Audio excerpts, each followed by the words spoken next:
नमस्कार, सभी दर्शकों का हमारे कार्यक्रम में बहुत बहुत स्वागत है। द्वीप विकास और प्रशासन, इस कार्यक्रम की आज की कड़ी में हम बातें करेंगे पोर्ट ब्लेयर नगरपालिका परिषद की गतिविधियों के बारे में। इस विषय पर चर्चा करने के लिए आज हमने अपने स्टूडियो में आमंत्रित किया है पोर्ट ब्लेयर नगरपालिका परिषद के सचिव श्री दिलखुश मीणा IAS को। मीणा जी, बहुत बहुत स्वागत करते हैं हम आपका इस प्रोग्राम में। नमस्कार। नमस्कार। कार्यक्रम की शुरुआत हम ऐसे विषय से करना चाहेंगे, ऐसी चीज़ जो जीवन के लिए बहुत अनमोल है। बात कर रहे हैं हम पानी की। पिछले कई वर्षों से देखा जा रहा है कि गर्मी के मौसम में पानी की बड़ी समस्या हो जाती है, और अगर हम इस साल की बात करें तो समस्या वाकई बहुत गंभीर थी जी। तो इस समस्या के स्थायी समाधान के लिए पोर्ट ब्लेयर नगरपालिका परिषद क्या कर रहा है? जी, जो वाटर क्राइसिस है उसके संबंध में अंडमान एंड निकोबार एडमिनिस्ट्रेशन के चीफ सेक्रेटरी सर के मार्गदर्शन में बहुत सारे छोटे एवं बड़े प्रोजेक्ट्स पर काम किया जा रहा है, जिसमें पोर्ट ब्लेयर नगरपालिका परिषद द्वारा ऐसे 29 प्रोजेक्ट्स हैं जिन पर कार्य प्रगति पर हैं, जिसमें से काफ़ी प्रोजेक्ट्स कंप्लीट हो भी चुके हैं। तो हमारी ये संभावना है, हमारा ये मानना है कि अगर ये प्रोजेक्ट्स को हम जल्दी एग्जीक्यूट कर देंगे तो अगले साल गर्मी के सीज़न में पानी की समस्या का समाधान हम निपट सकते हैं। उन 29 प्रोजेक्ट्स में से हमारे 10 तालाबों का कार्य हुआ है जो कंप्लीट हो चुके हैं। उनको हम वाटर ट्रीटमेंट प्लांट से कनेक्ट करने के लिए पाइपलाइंस जो हैं उनके एस्टिमेट्स को टेंडर कर दिया गया है, जो जल्दी फंक्शनल हो जाएंगे। उसके अलावा 10 बोरवेल्स पर काम किया जा रहा है, जिसमें से 7 बोरवेल्स का काम कंप्लीट हो चुका है। उनको भी हम ट्रीटमेंट प्लांट से कनेक्ट करके फिर डिस्ट्रीब्यूशन नेटवर्क में जोड़ने का काम करेंगे। इसके अलावा 5 कुओं का खुदाई का काम चालू है, उसमें फैब्रिकेशन डाले जाने का काम चालू है, तो वो भी जल्दी नेक्स्ट 15 दिनों में हमारा टारगेट है कि उसको हम कंप्लीट करें। इसके अलावा म्यूनसिपल एरिया में 2 बड़े प्रोजेक्ट्स हैं, एक आटम पहाड़ चेकवेयर का प्रोजेक्ट है और एक जोड़ा नाला चेकवेयर का प्रोजेक्ट है, जिनके DPRs कंप्लीट हो गए हैं और टेंडर्स इनवाइट हो चुके हैं। तो उसमें अगर ये प्रोजेक्ट सारे कंप्लीट हो जाएंगे, इसके अलावा APWD द्वारा भी काफ़ी प्रोजेक्ट्स, लगभग 58 के आसपास प्रोजेक्ट्स शुरू किए जा चुके हैं, जिनमें से काफ़ी सारे प्रोजेक्ट्स कंप्लीट हो चुके हैं, जो रूरल क्षेत्र में भी, ग्रामीण क्षेत्र में भी, और उसमें से कुछ पार्ट्स हैं जो शहरी क्षेत्र में भी पानी सप्लाई करेंगे।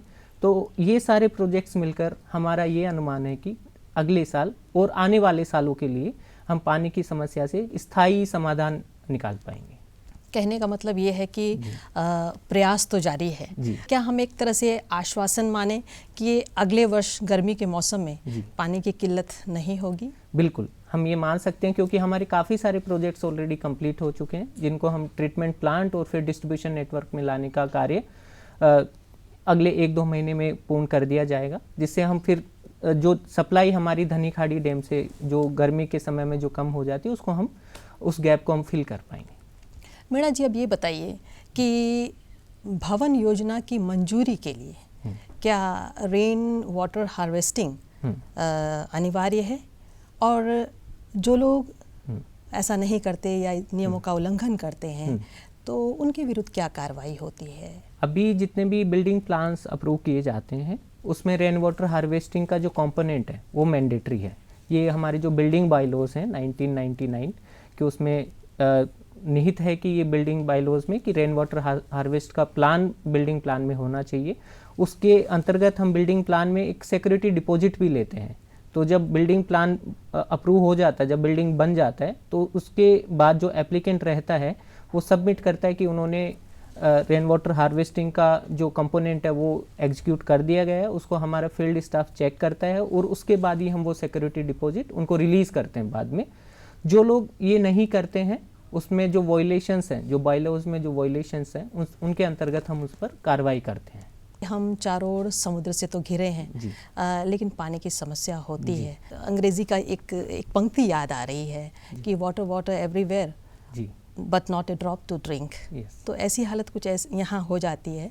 तो ऐसे में समुद्र के खारा पानी को प्रयोग में लाने योग्य बनाने के लिए डिसैलिनेशन प्लांट ये स्थापित करने की कुछ योजना है आपके पास? अभी योजना नहीं है, बट इस संबंध में काफ़ी फिजिबिलिटी स्टडीज़ की गई है और हमने इस पर अलग अलग एजेंसीज से डिस्कशंस भी किया है कि हमारे यहाँ पे अगर हम प्लांट सेटअप करें तो उसका क्या फिजिबिलिटी रहेगा। लेकिन इसके अंतर्गत इसका जो एक नेगेटिव एस्पेक्ट जो रहता है, एक एस्पेक्ट जो रहता है वो ये कि जो डिसैलिनेशन प्लांट रहता है उसके जी। बाद प्रोसेस करने के बाद जो बैक वॉश वाटर रहता है उससे हमारे यहाँ का जो इकोसिस्टम है, जो हमारे यहाँ के समुद्री जीव हैं, जंतु हैं, जी। तो उनको काफ़ी नुकसान एक तो ये पहुँचाएगा और इसका जो आउटकम और जो कॉस्ट इन्वेस्टमेंट है इसमें बहुत ज़्यादा कॉस्ट इन्वॉल्वमेंट रहता है और आउटकम उतना नहीं आ पाता है। इसलिए अभी एज पर जो एजेंसीज की फिजिबिलिटी स्टडी है तो वो यहाँ पे अभी रिकमेंड नहीं कर रहे हैं। अगर भविष्य में ऐसा कुछ हो सकता है कि बड़े लेवल पे हम कुछ कर पाएँ तो निश्चित तौर पर इस बारे में सोचा जाएगा। अक्सर देखा जाता है कि गर्मी के मौसम में ज़्यादातर लोग अपनी ज़मीन में बेरोक टोक बोरवेल की खुदाई कर लेते जी, हैं। जी। तो ऐसे लोगों के खिलाफ क्या कार्रवाई होती है? जी, इस संबंध में port Blair municipal council in coordination with the district administration, तो हम जितनी भी बोरवेल्स हैं उनका सर्वे किया जा चुका है और जी। जो बिना परमिशन के जो बोरवेल्स की खुदाई हो चुकी है या जो कर रहे हैं उनके अंतर्गत जो भी हमारे प्रावधान है उनके अंतर्गत एक्शन लिया जा रहा है ताकि वो लोग इलीगल बोरवेल ना करें। फिर हम जो जितना भी बोरवेल्स हम संस्था के द्वारा कर रहे हैं, म्युनिसिपल काउंसिल के द्वारा कर रहे हैं, उन बोरवेल्स में ज़्यादा हमारा यील्ड बढ़े और इलीगल बोरवेल्स को हम कम कर सके। उसके अंतर्गत हमने डिस्ट्रिक्ट एडमिनिस्ट्रेशन और काउंसिल ने दोनों ने मिलकर एक फील्ड सर्वे किया हुआ है। इलीगल बोरवेल्स जहाँ पे भी लोगों ने किया हुआ है तो उसको हम बंद करने के लिए और उनको हम सील करने के लिए और उन पर पेनल्टी लगाने का भी काम जारी है। तो क्या आप ऐसा मानते हैं कि यदि वाटर मीटर लगाई जाए हाँ। तो समस्या का समाधान कुछ हद तक हो सकता है? अभी हम म्युनिसिपल काउंसिल में कुछ वाटर मीटर्स 10,000 के करीब हम लगा पाए और एक्चुअली पहले जो वाटर मीटरिंग वाला सिस्टम था इसमें अभी हम जो बिल चार्ज करते हैं हाउस होल्ड से वो एक मासिक दर रहती है 50 रुपये प्रति कंज्यूमर, तो उतना चार्ज करते हैं। हमारे वाटर मीटर्स हर घर में लग जाएंगे, हर हाउस होल्ड्स में लग जाएंगे, तो जितना कंज्यूम करता है व्यक्ति उतना हम फिर चार्ज करेंगे। तो वो एक कहीं कहीं रोक लगाएगा कि पानी व्यर्थ ना बहे, लोग ज़्यादा कंज्यूम ना करें। तो इसके लिए हमारा एक स्कीम है अमृत, उसमें हम लगभग 50,000 के आसपास वाटर मीटर्स प्रोक्योर करने का प्लान कर रहे हैं ताकि हम हर न्यू कनेक्शन को मैंडेटरी करें कि हमारे डिपार्टमेंट से वो वाटर मीटर लगाएं और उसी के अनुसार फिर उस रीडिंग के आधार पर हम उनका बिल बनाएं। तो ये कब तक शुरू होगा? ये अभी प्लान कर दिया गया है, तो जल्दी अगले 1-2 महीने में हम इसको प्लान करने का प्लान। अब बात करते हैं स्मार्ट सिटी प्रोजेक्ट के बारे में। इसके लिए भारत सरकार से आपको कितना अनुदान आवंटित किया गया है और जो विभिन्न परियोजनाएं चल रही हैं कितना खर्च हुआ है उसमें? Smart city centrally sponsored scheme है जिसमें भारत सरकार द्वारा हमको पोर्ट ब्लेयर सिटी के लिए लगभग 445 करोड़ का आवंटन किया गया था, जिसमें 245 करोड़ भारत सरकार का शेयर था और 200 करोड़ लगभग यूटी मिनिस्ट्री का शेयर था, जिसमें से लगभग 88 करोड़ रुपए खर्च हो चुके हैं अलग अलग कार्यों में। जी। इसमें अभी 7 कार्य ऐसे हैं जो कंप्लीट हो चुके हैं, जैसे 20 ई बसें खरीदी जा चुकी हैं।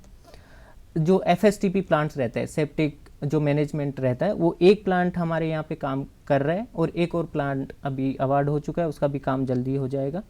12 नंबर टॉयलेट ब्लॉक्स और 24 नंबर सीट्स बायो टॉयलेट्स जो रहती हैं वो इम्प्लीमेंट किए जा चुके हैं, जो सिटी में काउंसिल के द्वारा जो किए गए हैं उनका मैं बता रहा हूँ। सॉलिड वेस्ट मैनेजमेंट में भी काफ़ी स्मार्ट सिटी में काम किया जा चुका है। जो रिप्लेसमेंट, जो कन्वेंशनल लैंप्स थे सिटी में, उन सबको एलईडी लाइट्स द्वारा रिप्लेस किया जा चुका है। ये एक काफ़ी बड़ा प्रोजेक्ट था। डेवलपमेंट ऑफ सी प्रोमिनेट, जो फ्लैग पॉइंट आजकल हम जहाँ लोग विजिट करते हैं, उसका भी काम कंप्लीट किया जा चुका है। और 15 वाटर एटीएम्स सिटी के अलग अलग इलाकों में वाटर एटीएम्स इंस्टॉल किए जा चुके हैं। अभी जो ऑनगोइंग प्रोजेक्ट्स हैं, एक मरीन रोड रिस्ट्रक्चरिंग का काम है, वो अभी प्रोग्रेस में है। जैसे आपने देखा होगा कि जेएनआरएम कॉलेज तक वो बन चुका है, उससे आगे फ्लैग पॉइंट तक काम अभी चल रहा है, इन प्रोग्रेस है। इसके अलावा नेबरहुड पार्क्स अलग अलग एरियाज में हम बना रहे हैं, ग्रीन स्पेसेस क्रिएट कर रहे हैं, उसका भी काम चल रहा है। और इंटीग्रेटेड कमांड कंट्रोल सेंटर, उसका अगले महीने तक हमारा अनुमान है कि उसको इनोग्रेट करके उसको फंक्शनल किया जाएगा। तो ये अलग अलग प्रोजेक्ट्स हैं जिन पे काम जारी है। मीणा जी, जैसे कि अभी आपने कहा मरीन ड्राइव की बात की, जी। ये वही प्रोजेक्ट है जो मरीन एस्पिनेट जो कह रहे हैं? जी। इसके बारे में थोड़ा सा हमारे बताएं। जी, तो इसमें जो अभी जो काम कंप्लीट हुआ है वो जेएनआरएम कॉलेज तक का काम कंप्लीट हो चुका है, वाटर स्पोर्ट्स कॉम्प्लेक्स से जो आगे तक का। उसमें अभी जो काम चल रहा है सेकंड फेज इसका, वो जेएनआरएम कॉलेज से फ्लैग पॉइंट तक का काम मतलब अगले 3-4 महीने में कंप्लीट हो जाएगा। काम प्रगति पर है, वहाँ पे काम चल भी रहा है। इसके अलावा इसमें मरीन एस्प्लेन में जो प्रोजेक्ट्स हैं वो जैसे फ्लैग पॉइंट से लेके कार्बिन्स को तक, वहाँ का भी प्लान है। काम अवार्ड हो चुके हैं और जल्दी काम स्टार्ट हो जाएगा। तो उसके तहत जो हमारे पर्यटक हर वर्ष यहाँ आते हैं उनको वहाँ पे क्या क्या सुविधाएं मिलेंगी, क्या कुछ देखने को मिलेगा? सुंदर वॉकवेज होंगे, वहाँ पे लोग वॉक कर सकेंगे, साइकिलिंग ट्रैक्स होंगे और अम्यूजमेंट टाइप की जो अट्रैक्ट करती हैं लोगों को, जैसे कार्बिन स्को पे अभी प्लान किया जा रहा है उस प्रोजेक्ट के अंतर्गत कि वहाँ पे लेजर शो होगा, वहाँ पे कुछ और रिक्रिएशनल फैसिलिटीज होंगी जहाँ पे पर्यटक जाके अपना लेजर शो देख सकते हैं, और भी काफ़ी सारी चीज़ें इसमें आ रही हैं। जो फ्लैग पॉइंट तक की जो पॉइंट आपने बताया, हाँ, ये काम कब तक पूरा हो जाएगा? ये हमारा अनुमान है कि अगले 3 से 4 महीने में कंप्लीट हो जाएगा, क्योंकि कार्य काफ़ी तेज़ी से प्रगति पर है। मीणा जी, अब काफ़ी समय से शहर की सुरक्षा को देखते हुए सीसीटीवी कैमरास लगाने की बात की जा रही है, तो क्या स्थिति है इस समय? ये प्रोजेक्ट जैसा कि मैंने बताया, integrated command and control centre जो स्मार्ट सिटी का प्रोजेक्ट है, उसी के तहत इसमें काम किया जा रहा है। इसमें जो लाइंस बिछी नहीं है कनेक्टिविटी की, उसका काम कंप्लीट हो चुका है।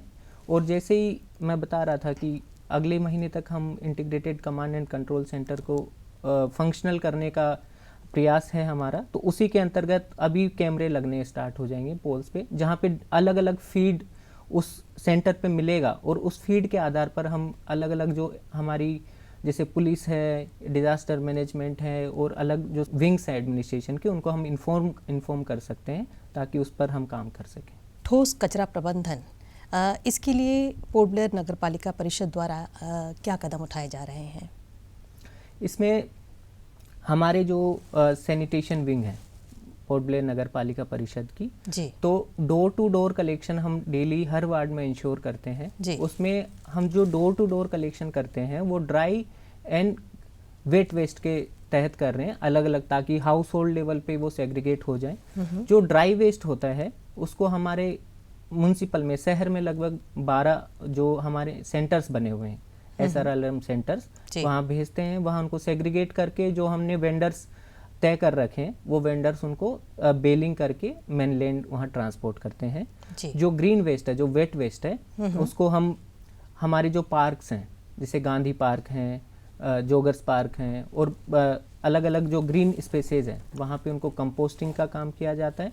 इसके अलावा जो वेट वेस्ट जो बचता है बल्क में, उसको हम जो वृक्षाबाद हमारा डंप जहाँ पे हम कचरा डालते हैं, वहाँ पे भी हमने बड़े बड़े कंपोस्टिंग यूनिट्स बना रखे हैं। तो इस तरह से अभी का ये प्लान किया जा रहा है। और ई वेस्ट और मेडिकल वेस्ट, इसका कैसा मैनेजमेंट आप करते हैं? तो जितने भी शहर में हॉस्पिटल्स हैं और जो भी ई वेस्ट जनरेट होता है, उसको हमने एजेंसीज निर्धारित कर रखी है, वो वहाँ से कलेक्ट करते हैं। वो वेंडर्स उनको कलेक्ट करते हैं, उनको प्रोसेस करते हैं, और फिर वो मेनलैंड ट्रांसपोर्ट करते हैं। प्रथम लेवल पर जो ई वेस्ट रहता है, वो वृक्षाबाद में हमने अलग से सेंटर बना रखा है, SRLM सेंटर के बगल में, तो वहाँ पे जाता है। फिर वहाँ से वो प्रोसेस करके सेग्रीगेट करके फिर वहाँ पे मेनलैंड ट्रांसपोर्ट करते हैं। पिछले कई वर्षों से हम देख रहे हैं कि जब बहुत भारी बारिश होती है तो शहर के प्रमुख नालों के बंद होने के कारण शहर के जो निचले इलाके हैं, सड़कों पर पानी भर जाता है। कई सालों से हम देख रहे हैं। तो ये इस स्थिति से निपटने के लिए क्या कर रहे हैं आप? पहले जो शहर का एरिया था उसमें 18 ही वार्ड थे, फिर बीच में 6 वार्ड और ऐड हो गए, 24 वार्ड टोटल हो गए। तो जो मेजर ड्रेन्स थे और जो माइनर ड्रेन्स थे, उनका हमने एक कंप्लीट लिस्ट बनवाया है। उनका GIS मैपिंग भी हम कर रहे हैं, और उनका एक शेड्यूल बनवा रहे हैं।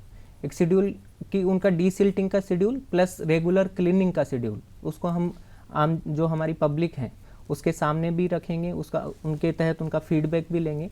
तो अभी रिसेंटली भी ऐसी मतलब स्थिति देखने को मिली है कि ज़्यादा बारिश होती है लगातार, तो नालों में पानी भर के वो आसपास के इलाकों में बह जाता है।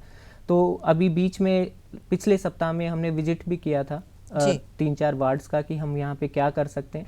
तो एक प्रमुख जो हमारा काम है वो डीसिल्टिंग तो करना ही है सारे जो मेजर ड्रेन्स है उनका, और कुछ ड्रेन्स प्रपोज करने हैं, नए ड्रेन्स, ताकि एक ही नाले पे ज़्यादा दबाव ना रहे पानी का, ताकि वो पानी 1-2-3 जगह पे बाइफरकेट होके वो अलग अलग उसमें लोड ले सके। इस तरीके से हम प्लान कर रहे हैं कि एक बार बारिश से पहले, जैसे नेक्स्ट सीजन आएगा उससे पहले, हम सारे जितने ड्रेन्स हैं उनको डीसिल्ट करके, उनको क्लीन करके रेडी रखें। तो इसके अलावा जो मुख्य कारण रहता है कि हमारे जैसे फॉरेस्ट, पेड़ पौधे काफ़ी हैं नालों के किनारे, तो उनके डाल और वो कट के उसमें फंस जाते हैं या कचरा फंस जाता है। तो जितने भी मेजर ड्रेन्स, अब हमारा ये ड्रेन है आरके मिशन के यहाँ पे, तो एक अरेस्टर लगवाया है, मतलब बूम बैरियर बोलते हैं उसको। तो जितना भी कचरा आता है, जितना भी अपशिष्ट आता है जो वहाँ पे रुक सकता है, उसको हम क्लीन कर दें, ताकि वो उसकी वजह से क्लोगिंग ना हो, वाटर क्लोगिंग ना हो और पानी स्मूथली बहता रहे। ऐसा प्लान हम सारे जो मेजर ड्रेन्स हैं उनमें प्लान कर रहे हैं। कहीं जाली लगा रहे हैं, कहीं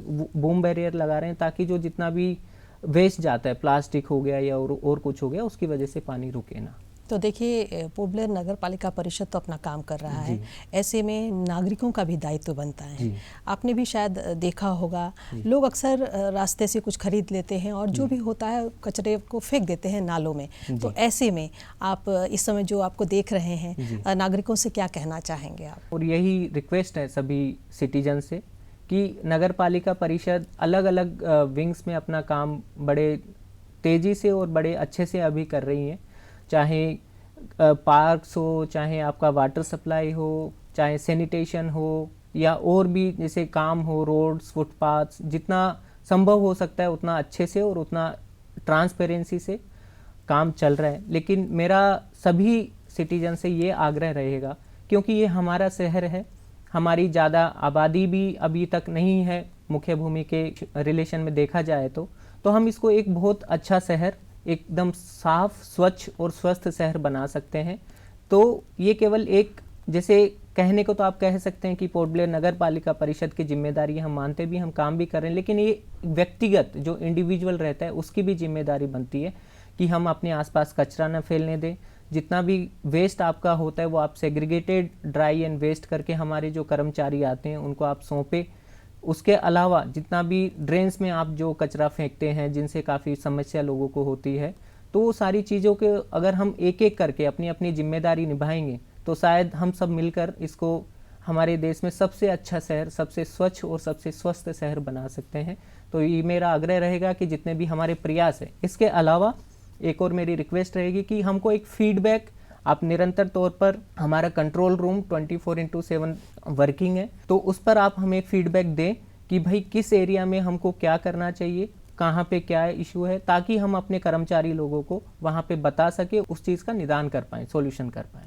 कंट्रोल रूम का कोई नंबर हो तो अगर आप बताएं तो लोग कॉल कर सकते हैं। हाँ, जो हमारा कंट्रोल रूम है म्युनिसिपल हेडक्वार्टर्स में, उसके 4 हमारी लैंडलाइंस हैं, उनके नंबर है। पहला 231179, दूसरा 231141, तीसरा 231142 एंड चौथा 245798। तो ये 4 अलग अलग हमारे कंट्रोल रूम में सिटीजन फीडबैक के लिए नंबर रखे हैं। तो उसमें जो भी सिटीजन का फ़ोन आता है, जैसे मान लो एलईडी लाइट खराब है, सफाई नहीं हुई, क्या नहीं हुआ, तो उसका हम एक रजिस्टर मेंटेन करते हैं कि किसका फ़ोन आया, किससे रिलेटेड आया। तो फिर उस जो कंसर्न ऑफिशियल रहता है उसको हम बताते हैं कि भाई अगले 24 घंटे में इस कंप्लेन को अटेंड किया जाए। और फिर हम उनको फीडबैक भी देते हैं कि आपका जो कल कंप्लेन आया था उसका हमने ये काम किया, अगर आप संतुष्ट हैं या काम हो गया तो हमें बताइए। तो हमने एक अच्छा सा फीडबैक सिस्टम वहाँ बना रखा है। तो हम चाहते हैं कि ज़्यादा से ज़्यादा लोग हमें बताएं, क्योंकि जब तक फीडबैक सिस्टम हम इन्वॉल्व नहीं करेंगे तो हमको नहीं आइडिया लगता कि बहुत सारा अलग अलग इलाकों में क्या क्या इश्यूज हैं। यानी लोगों का जागरूक होना बहुत ज़रूरी है। अब बताएं, पोर्ट ब्लेयर नगर पालिका परिषद द्वारा कितनी नागरिक केंद्रित सेवाएं दी जाती हैं?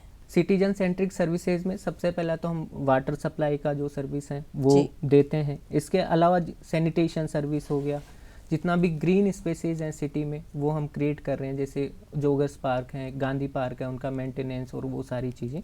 तो इन सब चीज़ों के मतलब जैसे डोर टू डोर कलेक्शन हो गया सैनिटेशन में, वाटर सप्लाई में कंटिन्यूस हमारे लोग काम पे लगे रहते हैं। ग्रीन स्पेसेस क्रिएट करने के लिए ये सारी चीज़ें हम कर रहे हैं। इसके अलावा जो स्मार्ट सिटी में प्रोजेक्ट्स जो आ रहे हैं, लोगों की कन्वीनियंस बढ़ाने के लिए, लोगों की सहूलियत बढ़ाने के लिए और सिटी को अच्छा बनाने के लिए, तो ये सारी सर्विसेज अभी हम मतलब प्रोवाइड कर रहे हैं। और कौन कौन सी ऑनलाइन सुविधाएं नागरिकों को दी जा रही हैं? ऑनलाइन सुविधाओं में 2017 में हमने पोर्ट ब्लेयर ई नगर सेवा का एक पोर्टल लॉन्च किया गया था, जिसमें लगभग 27 सर्विसेज ऐसी हैं जो ऑनलाइन दी जा रही हैं, जिसमें मेजर है कि आप जो वाटर बिल है वो आप ऑनलाइन पेमेंट कर सकते हैं, प्रॉपर्टी टैक्स है वो आप ऑनलाइन पेमेंट कर सकते हैं, आप किसी एनओसी के लिए भी ऑनलाइन अप्लाई कर सकते हैं, मार्केट रेंट पेमेंट्स हैं, जितनी भी मार्केट्स हैं म्यूनसिपल के, उसकी भी दुकानों का जो रेंट रहता है वो भी आप ऑनलाइन पे कर सकते हैं। तो ये सारी चीज़ें हैं जो अभी ऑनलाइन की जा चुकी हैं। इसके अलावा 1-2 सप्ताह में हमारा एक प्रोजेक्ट था कि हम एक एप्लीकेशन बनवाएं ताकि लोग जैसे ऑफिस में विजिट करके वो पेमेंट करते हैं तो वो अपने घर बैठे भी पेमेंट कर सके, अपना ड्यूज देख सके, अपना रेंट देख सके, अपना टैक्स देख सके, वाटर चार्जेस देख सके। तो जल्दी ही लोगों को ये सुविधा हम उपलब्ध कराएंगे कि वो एप्लीकेशन के माध्यम से यूपीआई और क्यूआर कोड के माध्यम से पेमेंट कर सकें। अब बताएं कि भारत सरकार द्वारा चलाई जा रही किन किन योजनाओं को पोर्ट ब्लेयर नगर पालिका परिषद इन द्वीपों में लागू कर रहा है? जी, मुख्य 3 योजनाएं हैं, जिसमें पहली है Deendayal Upadhyaya national urban livelihood mission, जिसके 3 कंपोनेंट्स मेजर हैं। इसके अलावा एक स्कीम है पीएम स्वनिधि स्कीम और एक तीसरी स्कीम है प्रधानमंत्री आवास योजना अर्बन।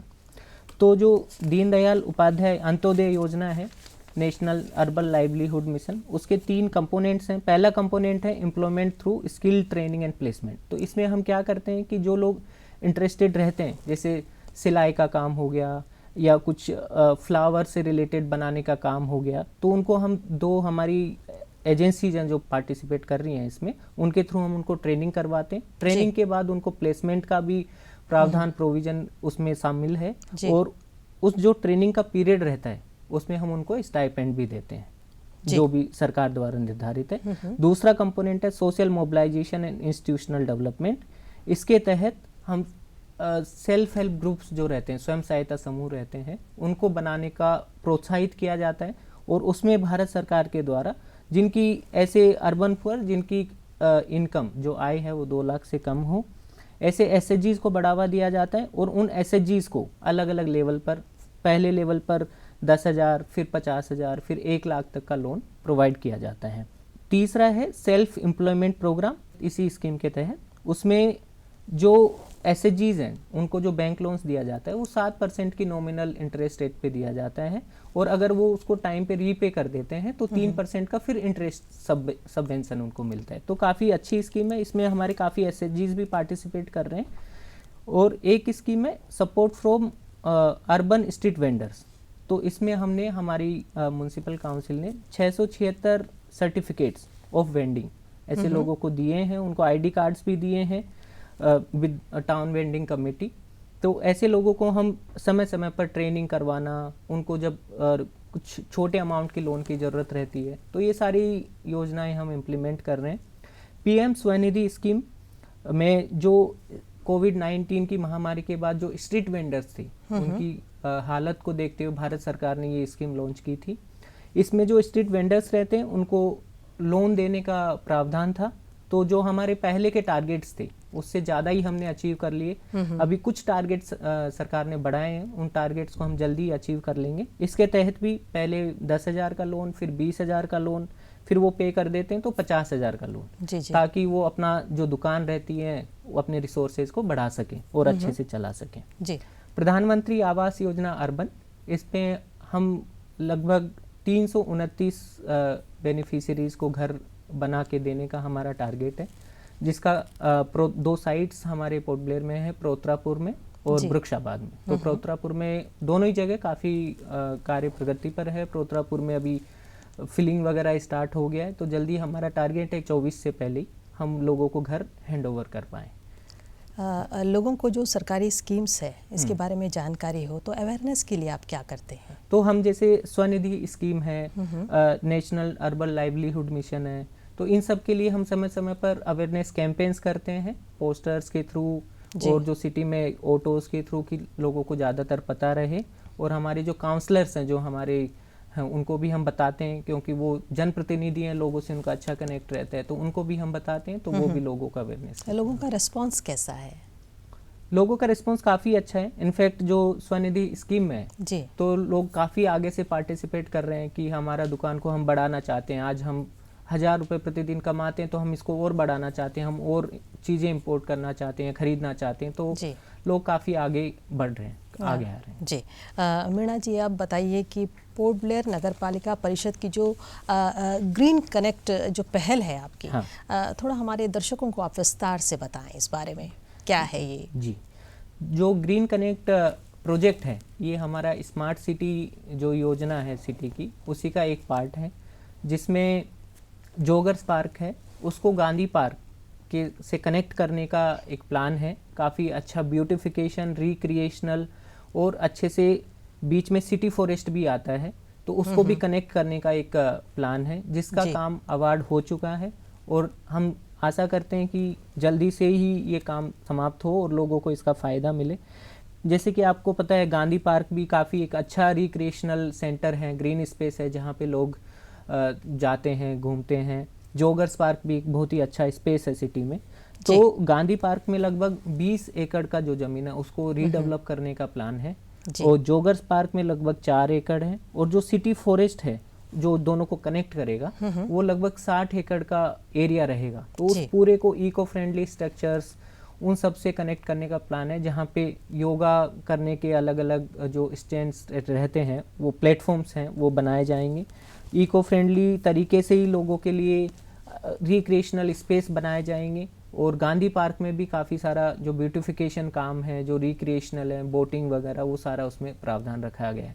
तो मेरे ख्याल से मेरा ये मानना है कि अगर ये प्रोजेक्ट जैसे ही कंप्लीट होगा तो लोगों के लिए और टूरिस्ट के लिए भी एक बड़ा अट्रैक्शन का काम करेगा। जी जी। और वीकेंड्स पे हो गए, बच्चे हो गए, फैमिलीज हो गई, तो उनके लिए भी एक बहुत ही अच्छा एक प्लेटफॉर्म रहेगा, एक अच्छा स्पेस रहेगा। जी जी, अब बात करते हैं, हमने सभी ने नोट किया है कि यहाँ दिन प्रतिदिन वाहनों की संख्या बढ़ती जा रही है, इससे पार्किंग की बहुत बड़ी समस्या उत्पन्न हो जाती है।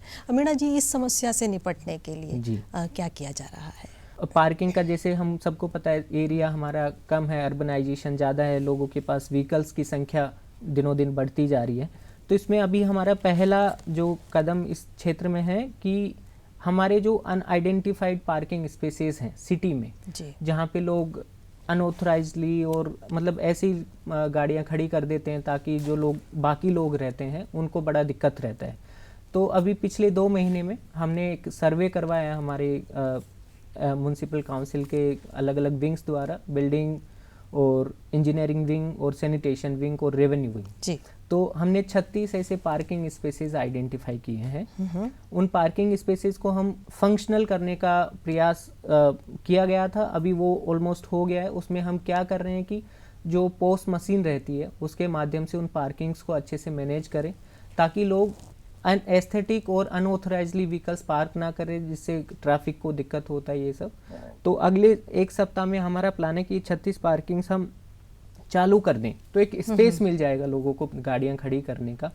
इसके अलावा कुछ प्रपोजल्स थे जो सिटी में मल्टी लेवल पार्किंग बनाने का, तो उसका हम एक बार फिजिबिलिटी स्टडी कर रहे हैं। अगर वो पॉजिटिव रहा, अगर हमको पॉजिटिव उस स्टडी का रिजल्ट रहा, तो श्योरली हम उस पर भी काम करेंगे, ताकि हम जितना भी, जैसे अबरडीन मार्केट है या मुख्य बाजार है, वहाँ पे काफ़ी वाहनों की संख्या रहती है, लोग आते हैं मार्केट में तो इधर उधर गाड़ियाँ खड़ी कर देते हैं। तो एक ऐसा स्पेस क्रिएट हो जाएगा तो एक बहुत ही अच्छा रहेगा शहर के लिए। बाकी जो 36 पार्किंग्स का जो मैंने बताया, वो हम अब अगले 1 सप्ताह में, हमने इसमें लास्ट 2-3 दिन में एक प्रेस रिलीज भी दिया था, सिटीजन से रिक्वेस्ट भी किया था कि भाई आपकी जो पार्किंग्स, आपकी गाड़ियां जो पार्क आप करते हैं वो अनऑथराइजली ना करें, और शहर के ऐसे रास्तों पे ना करें जहां ज़्यादा ट्रैफिक रहता है। हम जो पार्किंग क्रिएट कर रहे हैं वहां पे आप करें, जो भी चार्जेस रहते हैं, जो भी मिनिमल चार्जेस हमने सेट किए हैं वो चार्ज पे करें, ताकि स्पेस भी क्रिएट होगा, सड़क मतलब खाली रहेंगी तो आवागमन ईजी रहेगा।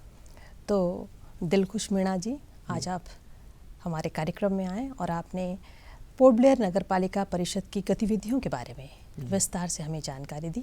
आपका कार्यक्रम में आने के लिए बहुत बहुत धन्यवाद। थैंक यू, बहुत बहुत धन्यवाद। दर्शकों, द्वीप विकास और प्रशासन, इस कड़ी में आज हमने बात की पोर्ट ब्लेयर नगरपालिका परिषद की गतिविधियों के बारे में।